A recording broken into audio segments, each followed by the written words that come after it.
Have you ever noticed how silence can be louder than words? Imagine standing in a crowded room where everyone is arguing, voices clashing, egos battling. Yet the one person who says nothing at all commands the most respect. That's not weakness, that's power. And that's exactly what the Stoics mastered. The art of turning silence and self-control into unshakable strength. In this video, you're going to discover 8 brutal Stoic rules that will completely change the way you handle life, respect, and even yourself. But pay close attention, because the one rule you skip might be the very one you need most. Rule 1. Control your tongue before it controls you. The Stoics believed that the tongue is one of the most dangerous weapons we carry. Seneca once said, "We are often more frightened than hurt, and we suffer more in imagination than in reality." But what about when we let our tongue run wild? A careless word spoken in anger can ruin a relationship, destroy trust, or even create enemies out of friends. Think about it. How many times have you regretted saying something in the heat of the moment? Words are like arrows. Once released, you can't pull them back. The Stoic approach is to pause, to breathe, and to ask yourself, does this need to be said? Will it add value? Or is it just my ego trying to win? Modern psychology backs this up. Studies on emotional regulation show that people who practice response delay, pausing before reacting, report higher satisfaction in relationships and better professional success. Silence is not suppression, it's strategy. By mastering your tongue, you not only avoid unnecessary conflict, you gain control over your reputation. People begin to trust your words more because they know you don't waste them. Practical takeaway. Before responding to provocation, count to 5. If after 5 seconds the words still feel necessary, speak. If not, remain silent. You'll be shocked at how often silence serves you better than speech. Rule 2. Protect your energy. Like its gold, Marcus Aurelius in his Meditations reminds us, the happiness of your life depends upon the quality of your thoughts. What he didn't say directly but lived by example is that your energy, your mental focus, your emotional balance is the most valuable resource you have. Yet most of us give it away freely to arguments, gossip, and distractions that drain us. Imagine this.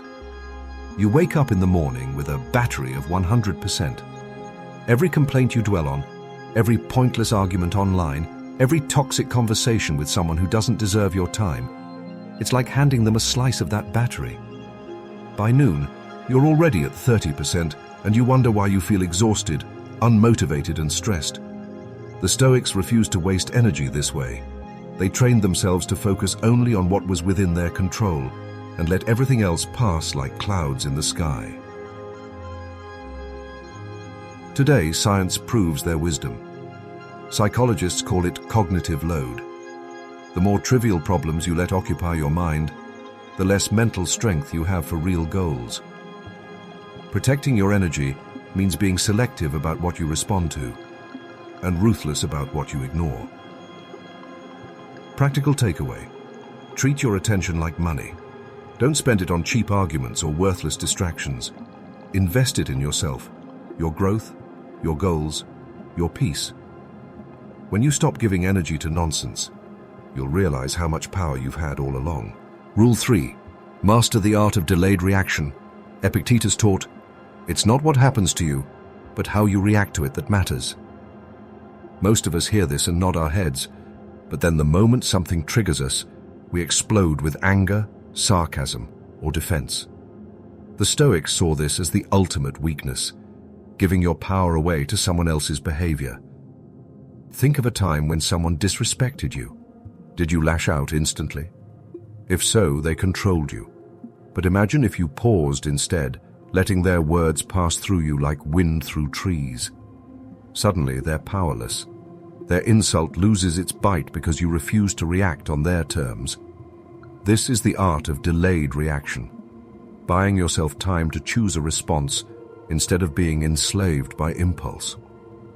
Modern neuroscience supports this. The amygdala, the brain's emotional alarm system, fires in milliseconds. But the prefrontal cortex, the part that governs rational thought, takes longer to engage.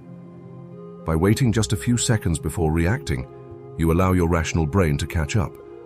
The Stoics figured this out centuries ago without MRI scans. They knew that restraint is power. Practical takeaway. Next time you're triggered, don't respond instantly. Step back, breathe, even excuse yourself for a moment if needed. The person who controls their reaction controls the situation. Rule 4. Choose virtue over victory. In the heat of conflict, our instinct is to win, to prove ourselves right, to crush the other person's argument. But Marcus Aurelius reminds us, waste no more time arguing about what a good man should be. Be one. In other words, virtue matters more than victory. Imagine two people in a heated debate. One is loud, aggressive, determined to humiliate. The other remains calm, grounded, and refuses to compromise their dignity just to win. Who really wins here? The loud voice may dominate the room for a moment, but the calm one leaves with respect. That is Stoic victory. Seneca warned that chasing approval through arguments is a form of slavery, because you're allowing others' opinions to control your actions. True freedom comes from aligning yourself with virtue, honesty, patience, justice, and self-control. Even if others think you lost an argument, you've already won by staying true to your character. Practical takeaway. In any confrontation, ask yourself, do I want to win this argument or win my peace? 9 times out of 10, peace is the better prize. Rule 5. Learn to see insults as smoke. One of the hardest lessons the Stoics taught is this: insults only hurt if you let them. Epictetus put it simply, if someone speaks badly of you, don't make excuses. Just say, he does not know the rest of my faults, or he would not have mentioned only these. Think about that. Instead of being wounded by criticism, the Stoics turned it into humor. They knew that insults are nothing more than smoke, visible, maybe unpleasant, but ultimately harmless. What hurts us isn't the insult itself, but our interpretation of it.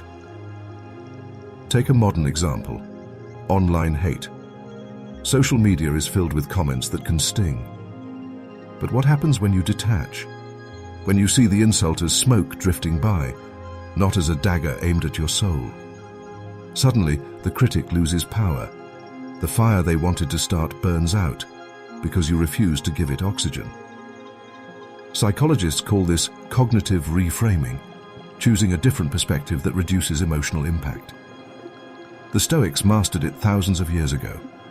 Their secret was this: your worth doesn't come from others' opinions, but from your own virtue and actions. Practical takeaway. The next time someone insults you, smile and think, they don't know half the story. Don't defend. Don't explain. Just move on. Nothing silences arrogance faster than indifference. Rule 6. Build emotional armor through self-discipline. The Stoics believed that discipline is freedom. Marcus Aurelius wrote, "You have power over your mind, not outside events. Realize this, and you will find strength." What he meant is that self-discipline creates emotional armor. Without it, the world dictates your feelings. With it, nothing can break you. Think of a soldier who trains daily.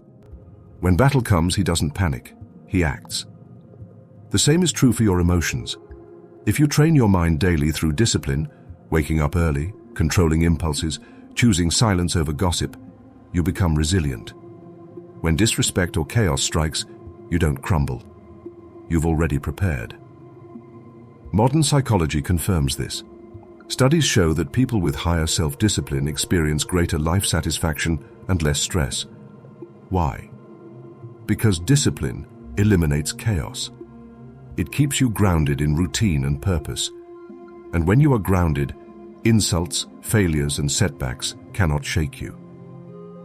Practical takeaway. Create a daily discipline ritual. Whether it's journaling, meditation, or even a cold shower, train your mind and body every day. Over time, you'll notice that life's storms don't feel so threatening. You've built your armor. Rule 7. Silence as a weapon of power. One of the most underrated Stoic lessons is this: silence speaks louder than words. Marcus Aurelius never wasted words on trivial matters. Epictetus reminded his students, "We have 2 ears and 1 mouth, so that we can listen twice as much as we speak." Silence unsettles people because it denies them control. Think about it. When someone insults you and you don't react, it eats at them.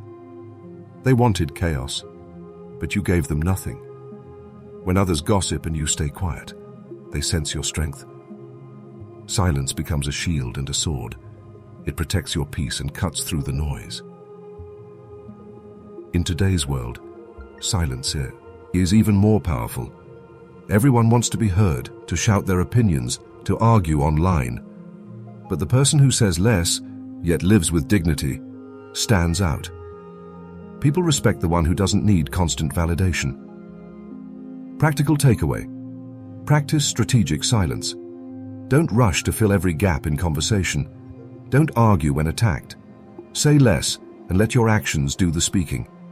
The quieter you are, the more powerful your presence becomes. Rule 8. Live by your standards, not others' approval.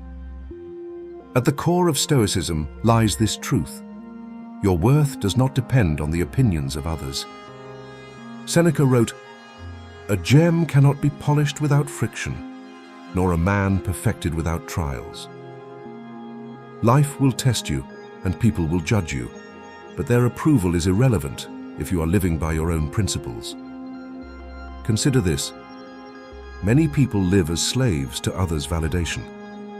They change their behavior, their dreams, even their values, just to be liked. The Stoics saw this as a tragic waste of life.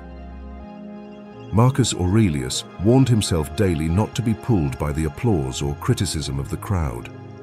His standard was virtue, not popularity. In today's terms, this means stop measuring your worth by likes, followers, or external praise. The real question is, are you living with integrity? Are you true to your word? Do your actions align with your values? If yes, you are already free. Practical takeaway: write down your top 3 personal values, such as honesty, discipline, or kindness. Whenever you face criticism or disrespect, ask yourself, am I still living by these values? If yes, then you've won, regardless of what others think.